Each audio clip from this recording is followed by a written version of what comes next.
కత్తి కార్తిక ఫౌండేషన్ ఆధ్వర్యంలో శ్రీ సిద్ధి వినాయక స్వామి నవరాత్రి ఉత్సవాలు అంగరంగ వైభవంగా కొనసాగుతున్నాయి.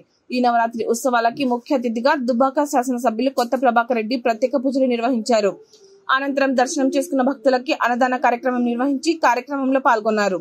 ఈ కార్యక్రమంలో దుబ్బాక మున్సిపల్ చైర్మన్, మున్సిపల్ కౌన్సిలర్లు, తాజా మాజీ జెడ్పీటీసీలు, ఎంపీటీసీలు, మండల అధ్యక్షులు, తాజా మాజీ గ్రామ సర్పంచులు, గ్రామ అధ్యక్షులు, ఏఎంసీ డైరెక్టర్లు, బీఆర్ఎస్ పార్టీ సీనియర్ నాయకులు, కార్యకర్తలు, భక్తులు తదితరులు భారీ ఎత్తున పాల్గొన్నారు.